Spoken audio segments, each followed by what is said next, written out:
No, I think you have to open, it's a public meeting. Okay, good morning, everybody. Thank you for joining us. Just so you know, there's quite a few people who weren't able to make it today because there's a Youth Mental Health Summit through Kids in Crisis. So I know there's quite a few people who are not able to attend today, but thank you for coming. So let's call this meeting to order at 10:02. And did everyone get a chance to review the April minutes? Would anyone like to make a motion to approve the minutes? Second? Thank you, Amy. All right, so some updates on our subcommittees. I think since we last met, we had our Demystifying Resilience panel. Was that, Scott, was that May or June? It was the end of the school year, right? Yeah. And we did, it was with Scott from the public schools, and Georgette Harrison from Child Guidance, and Julianne Green, who from Family Centers, and a Kids in Crisis counselor, and I can't remember her name right now. She's from Newtown.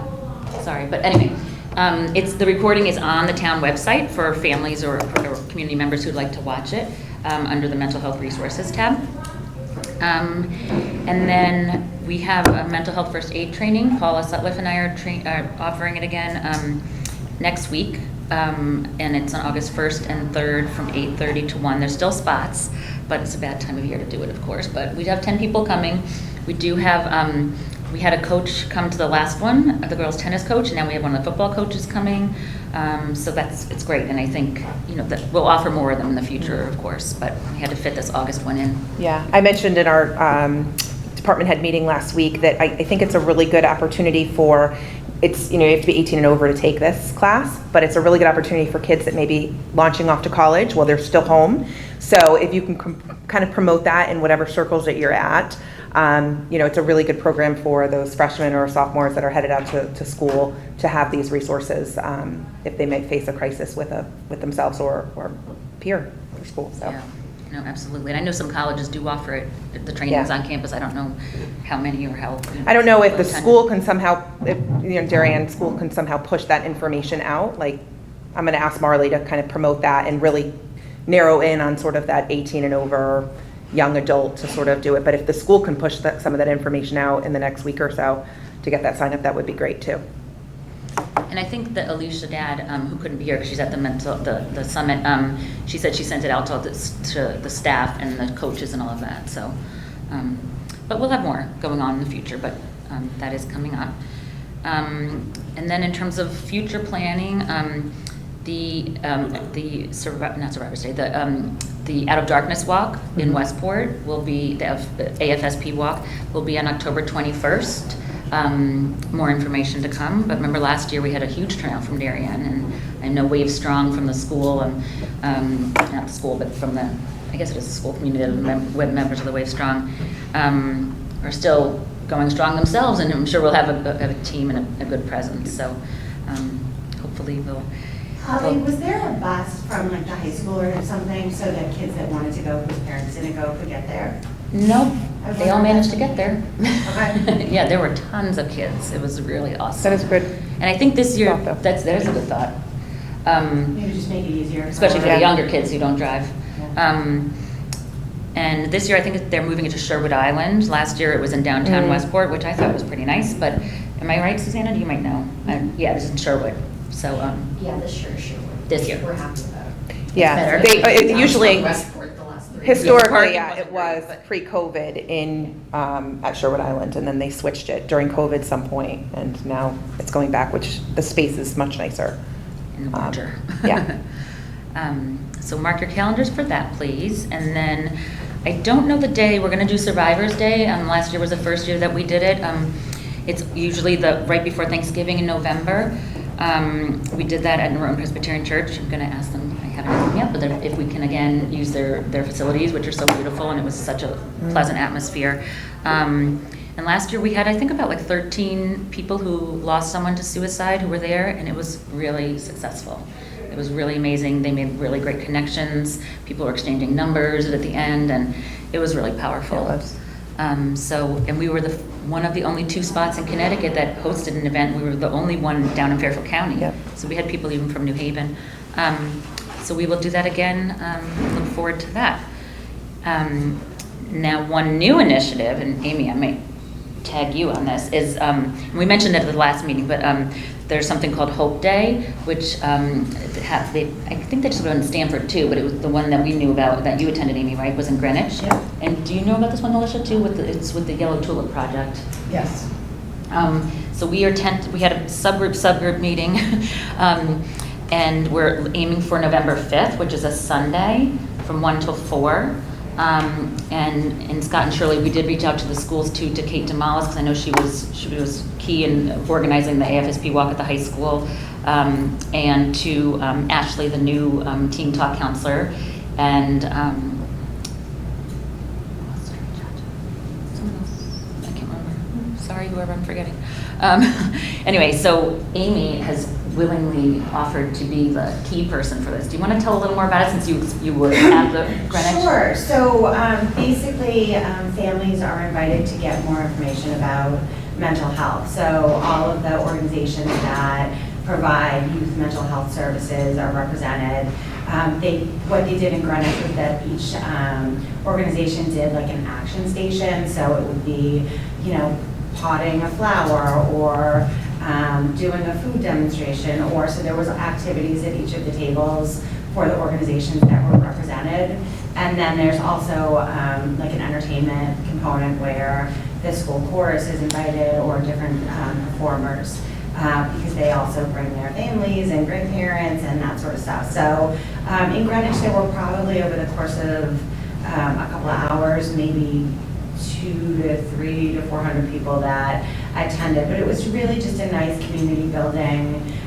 There were a couple of remarks from organizations that were involved or had lost someone to suicide, or just were kind of focused on, but very brief remarks, and more it was about the entertainment and just a fun day. They had a food truck.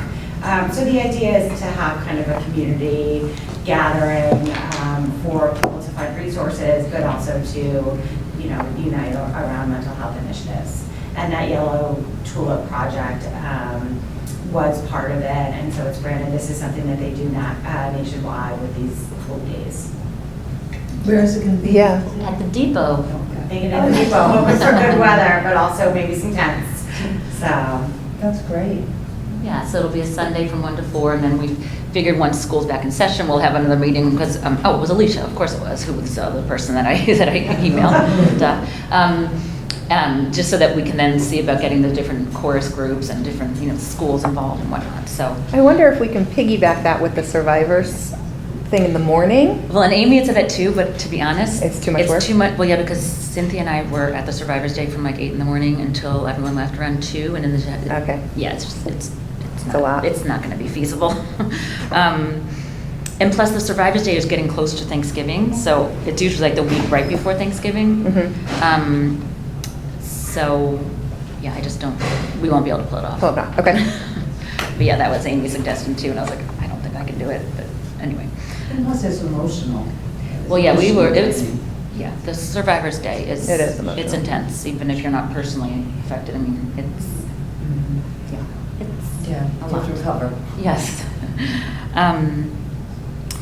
So that's the updates I have from the programming committee. David, can I turn it over to you about where we're at with the mental health needs assessment? Sure. Didn't give you a choice there, but. Pardon? I didn't give you a choice there, but.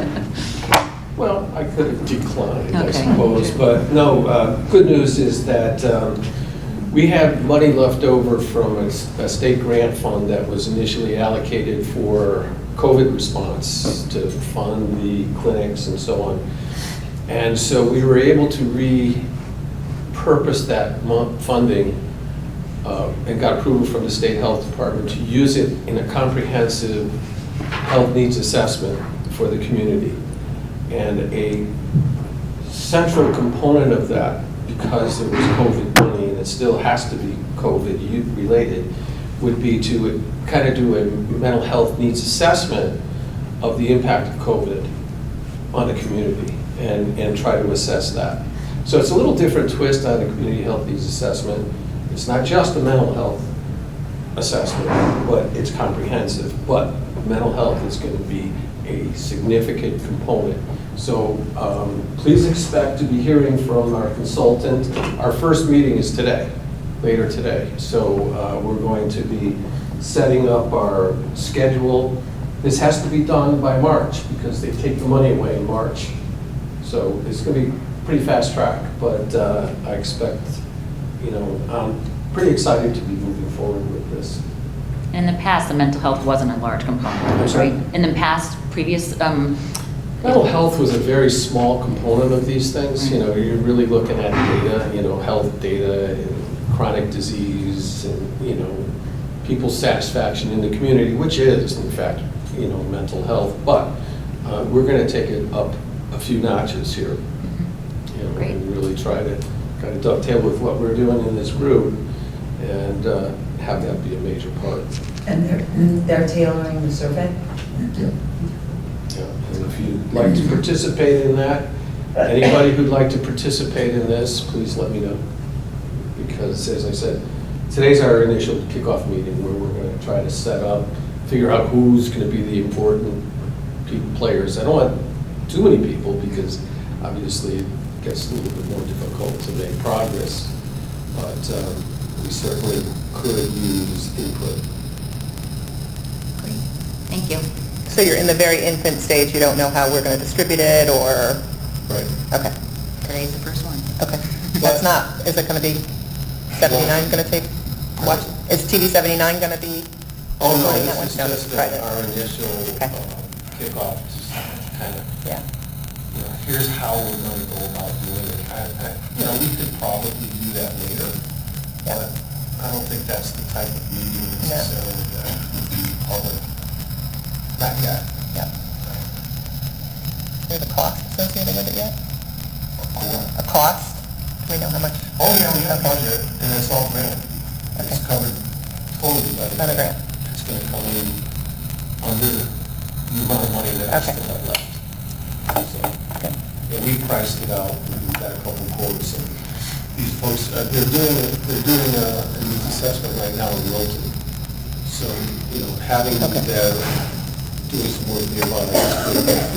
There were a couple other people we interviewed, but the prices were very. Right, I remember at the beginning, there were a couple of vendors Yeah. that didn't really have a lot of experience in doing this, maybe somebody in Florida, and it was really expensive, and it was kind of put on the back burner, so it's the Right. first I'm hearing about it coming back up again. That's because we were specifically only looking for a mental health Okay. assessment. And really, that's not something that is done. It Right. really hasn't been done. Comprehensive health needs assessment, yes. Okay, So that's part of what we're going to do is to work on expanding the mental health component and have it be linked again, because we have to with COVID. And, the impact from basically a year and a half of staying home. isolation, sure.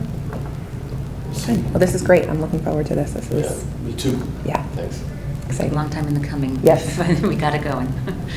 And did you know that Wilton has a mental health task force? Good. I think we're trendsetters. Anyway. Okay, so agency updates. The floor is open. I just had a question or suggestion to David in terms of the community-wide. We have some great information that will be coming out of the Thriving Youth Survey, particularly in regards to middle and high school mental health and how they're reporting that. I just wonder if there's a way we could get you that information, so as your consultant is doing the work, maybe they include it, because I don't imagine they'd be surveying teens and tweens on that. We would love to have that information, And that'll, without a doubt. by October, that's going to be out there in the community. Okay. So, We'll Rapidly. make sure Yeah. that we bring that up today. Great. So by October? Yep. Yeah, and we have some of the numbers now, but we'll be rolling it out to the community, so we'll figure out timing and all that. I'll send you an invitation to our meeting. Okay. When did we meet last? April. Oh, so We're just in doing May. quarterly, yeah. In May, as members in the room know, there was an initiative that took place. I believe it's finally coming down. The Bank of America, You Are Not Alone. And the Youth Commission dovetailed with that project. It was the same day that we did the Yellow Tulip Window Painting Project. We couldn't call it the Yellow Tulip Project because that's either copyrighted or, anyway, it's a name that's owned by an organization in Maine that was started by teenagers. And so a year and a half before, we had planted almost 1,000 tulip bulbs, and they all got eaten, except for like 6 in the pots in front of the town hall. So we purchased tulips from this organization, and in an effort to kind of move forward with the concept of the yellow tulip, reminding individuals that you are not alone, we did a window painting event. And it was so fabulous, and particularly because we were able to paint many of the storefronts in Darien along that where like the Darien Toy Box was, that strip there, and it took place simultaneously. Kids who painted windows went over to the You Are Not Alone event, and it just was tremendous community awareness of mental health and the value and the importance of tracking it amongst young people. Yeah, they're taking that building down now, right? It's Yeah, I think down. so. It looks there's lots of machinery there. It's down. And they're still, they did one half already, they're in the process. So it says you are now? Leave it hanging. Yeah. Great, thank you. Yeah. Anyone else? So Thriving Youth, couple of sort of technical announcement. We are changing our name, not fully, but we are going to be Thriving Youth Darien. So what we've been finding is that sort of we've been referred to by the acronym TYTF, and then there's just a lot of confusion around sort of who we are and what we do, and there's the mental health task force in town now. So just for clarity about different organizations doing, we're officially going to move to Thriving Youth Darien, and our email, our Instagram is already that, so it's not a huge shift, but just as you're referring to it around town and all of that, that's who we'll be. And then just to sort of preliminarily mention here, which came up, but we're going to be doing the community survey results rolled out in October 12th at the library. So we're in the process of late stages of refining slide deck and meeting with the district to just kind of get all of our ducks in a row, and then we'll have that latest round of data out there. So Great. It will be so hard for me to let go of TYTF. You're one of the originals, right? Well, I don't know about that, but yeah, I'm still calling it DCARP, all right? No, I'm kidding. We don't know what that means. Darien Coalition to Address At-Risk Behavior. Oh. And it was when there was a big movement that carbohydrates were bad for you. So it was eat carbs. I don't know. It didn't stick, thankfully. And then we should probably also just mention, I think everybody here knows that tomorrow is Emily Morgan's last day. Yes, at Thriving Youth and the Community Fund. So we are in the process of interviewing for her successor. I'm not going to say her replacement because nobody can replace Emily. And hopefully we'll sort of have somebody sort of in place in fall. But we've got sort of all the survey stuff in place for rollout, and she's done an amazing job, as she always has done with the grant reporting. So there are really no other huge deliverables in the next couple of months, so we have the space to kind of give ourselves time to really find the right person there. So sad news for us, but exciting for her. And good news for Emily, she wants to be Yeah. with the baby, so. Nice. She'll be missed, that's for sure. Anyone else? Any other updates? We have a ton of stuff about to roll out at the depot. So we are adding a bunch of new programs for middle schoolers in the fall. We have really just joined forces with a lot of other organizations that are already providing some of these programs in other towns. So, for example, DVCC, the Domestic Violence Crisis Center is going to be doing a program called Girl Circle for middle schoolers. That the first seminar will be about empowerment on social media and really look at things such as body image, cyberbullying, that sort of stuff for all these, tween girls that now have their devices but aren't sure how to responsibly use them. We're also working with Rowan Center on a program. We had done a pilot with them this past year. They are going to be having one of their people just at the depot once a week during our drop-in hours. And we'll have different topics each month.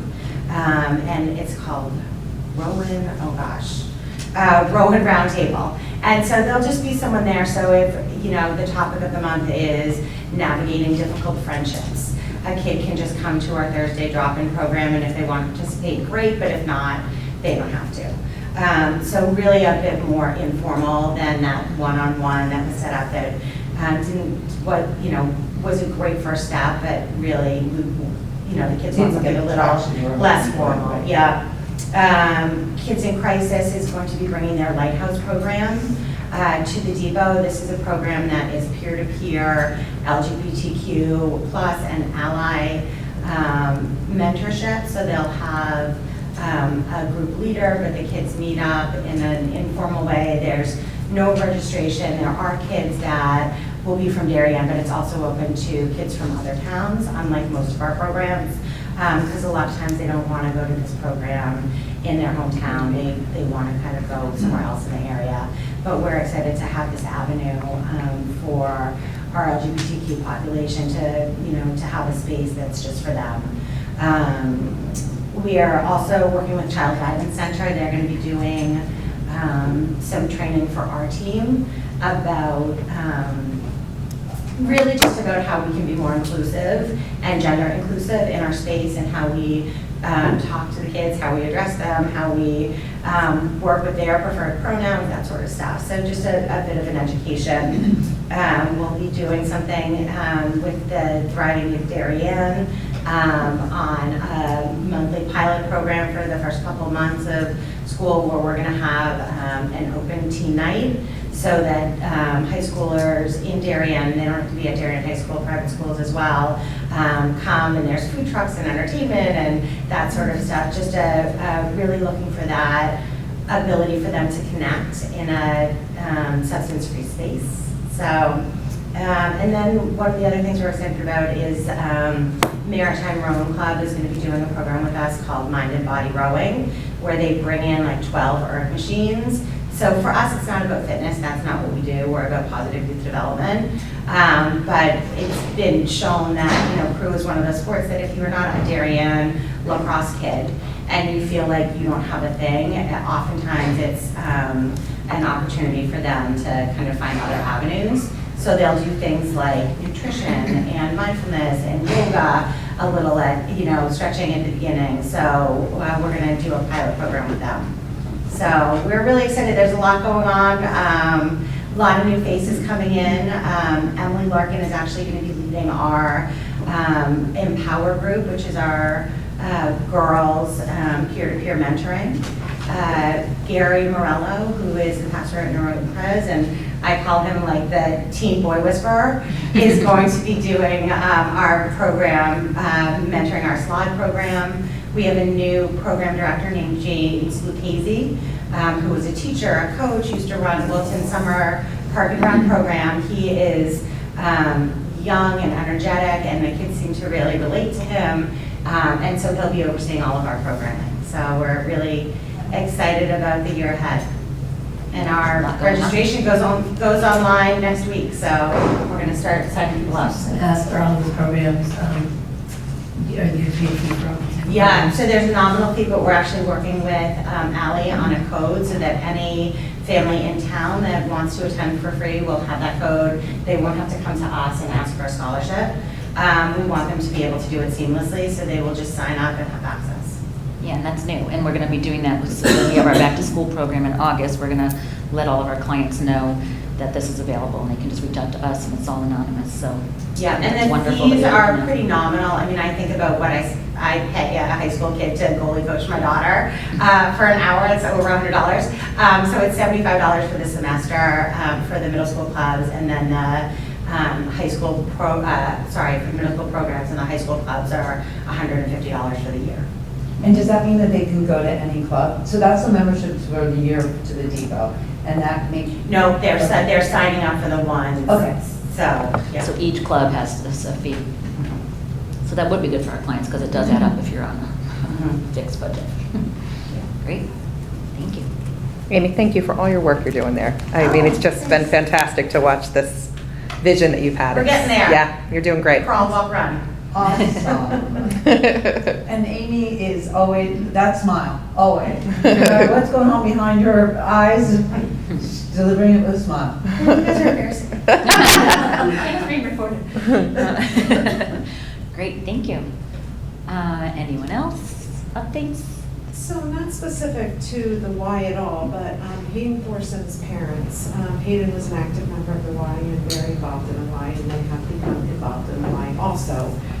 So they have really worked with us. They've created their own foundation.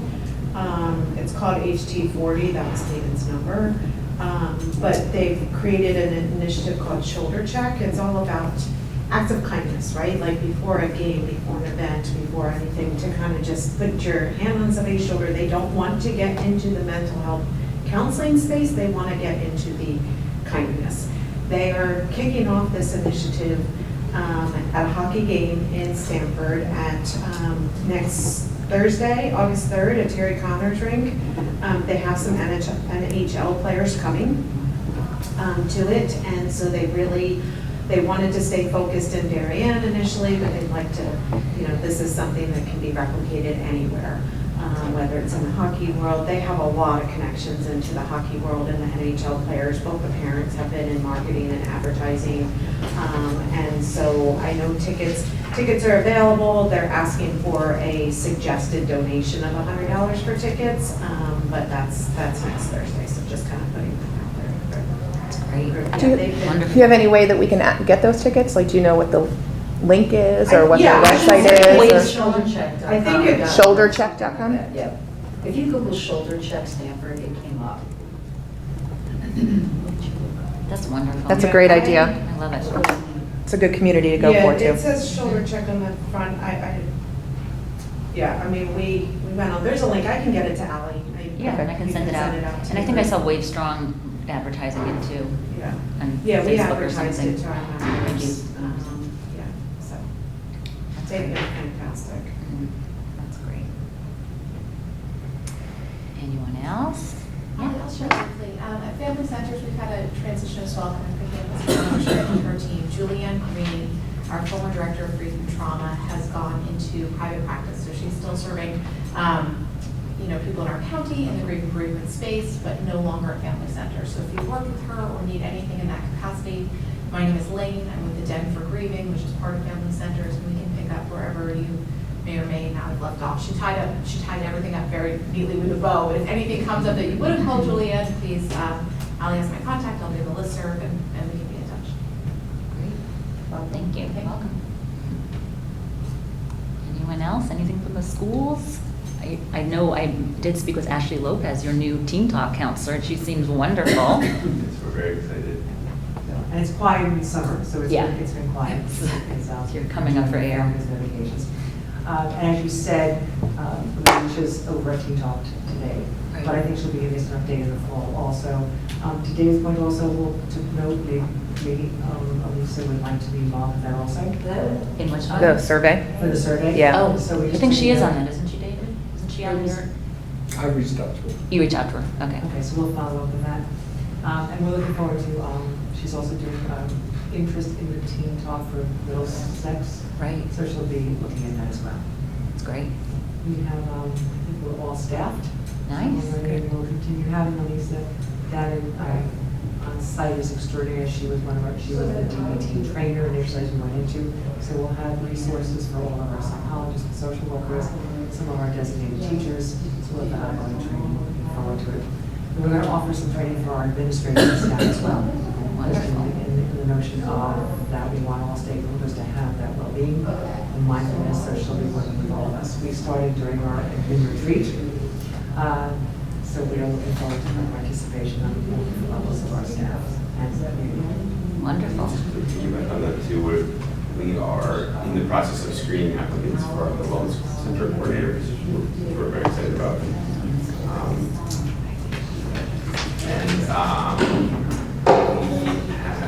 I know I met with Ellen yesterday on the at high school, who's been working closely with the Thorson family and the McAvoys, and kind of reiterated some of the things that we just heard about the shoulder check program, which is I was thinking shoulder check kind of seemed like a, you know, not the idea that I was thinking. And she explained to me, you know, it's a check-in with your teammate type of initiative, and so they'll be working closely with how to bring that into the schools. So that'll be really exciting as well, along with the second part of that being thinking about like sort of our new screening program, working together with Youth Darien, to think about sort of, you know, what type of surveying are we doing over the next year with our students. Great. It's amazing how much the schools have accomplished, right? Between Alicia, the SSOs, the Wellness Center, Kids in Crisis. It's great. That's happened fast. Yeah, it's great. Thank you. Anyone else? I do have something from Rebecca Martorella from the YWCA. She couldn't be here. She wanted me to share that they're planning the parent awareness schedule for next year. And one important update is save the date for our speaker event with Devra Heitner, author of Screenwise, and the upcoming Growing Up in Public, Coming of Age in a Digital World on the evening of October 24th at Middlesex, in collaboration with Thriving Youth Darien. She already had the correct name, YMCA, the Depot, and local mental health agencies. She provides a realistic view on the negatives and positives of social media and informs on ways to help our kids manage social media, including how to balance parents' need for supervision and kids' need for autonomy to address the key takeaway around trust from last year's youth community conversation. So October 24th at Middlesex. I'm sure we'll see lots more ads and whatnot. Okay. Anything else? Anyone? No? Nothing new, Dan?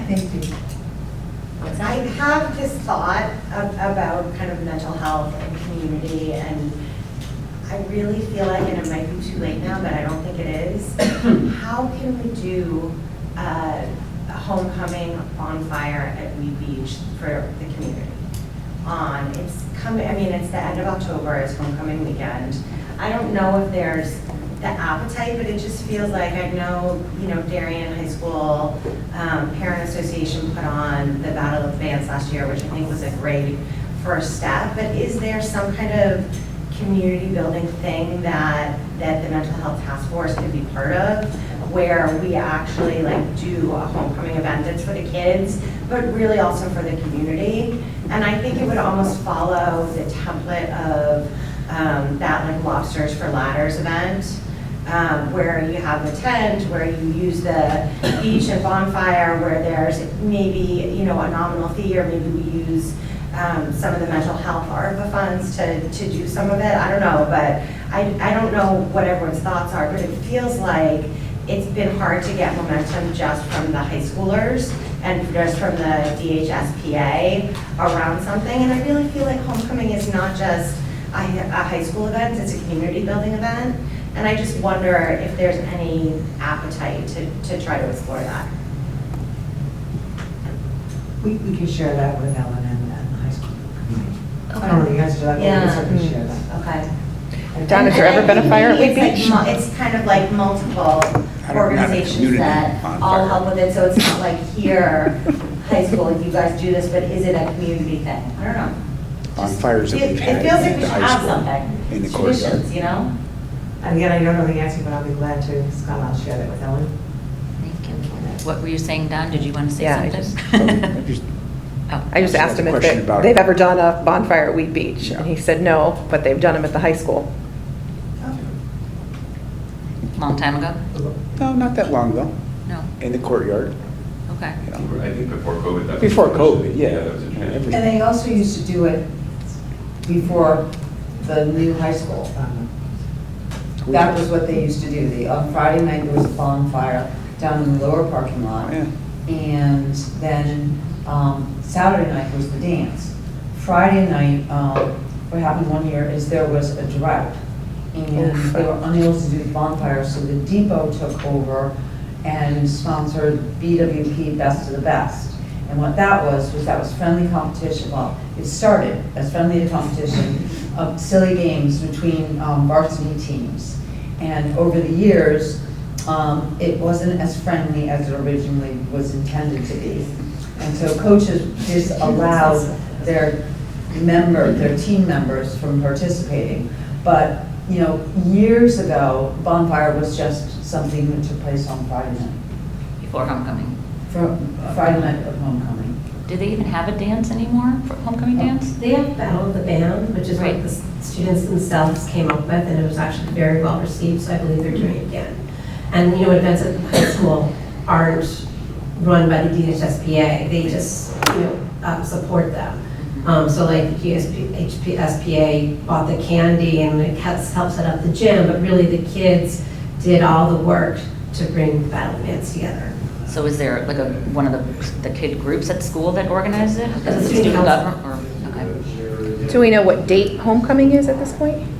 When is it? It's October usually? I think it's the 29th is the game, October 29th. So, close to home.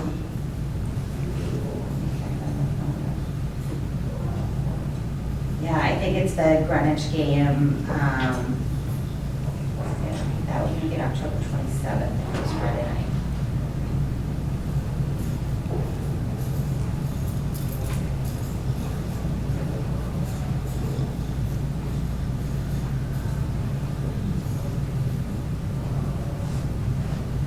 Oh, I was just waiting. Are you still looking, Amy? It's okay. Okay. It's just good to have it inside. No, just so I have a time of year. I can't confirm that because I'm not, but we will follow up. Yeah, no, I mean, just the time of year, end of October, so that we can kind of, okay. Okay. No, that's a good idea. Something to continue to talk I about. don't think I do Sherry for the pre-prom or post-prom thing. What were you saying? The booster club? Boosters Club, or if I do Sherry for the post-prom, whatever that was called. Yeah, Senior Center. Mhm. that's okay. So I don't actually know if the homecoming game is considered the one at home against Wilton on Friday the 27th or the one at home against Fairfield Ward on the November 3rd. So to be continued. That's okay. How was the senior center? I think that it was great for a first year event and the kids seemed to really like it and there were prizes and they had fun. I think they were tired. It's a long day, you know, when they start getting ready and then it's a pre-prom and a pre-prom and then prom and then, you know, they were what I heard was that they were at the thing and all the parent chaperones were like, go get tickets, go do that. And you're like, I'm tired, we just want to sit. Right. So, but I think overall it was well received and they had a couple hundred kids. Awesome. Yeah. I have a senior who did go and had a great time. They did still go to the beach afterward, but at least the time frame was a lot shorter than them going right after prom. I'm sure you guys had to deal with that, because I think New Canaan kids also had their prom that same night, so I heard it was a full day at the beach, or early morning at the beach. But I did hear really positive things about it today. Great. Anything else? No? Okay. Our next meeting's in October. I don't have the date in front of me, but I will, well, I think I already sent it out. You just probably all on your calendars anyway. We sent it out last time. Approved the calendar for the year. 24th. Oh, thank you. Okay, October 24th it is. Thank you all for coming. Enjoy the rest of your summer.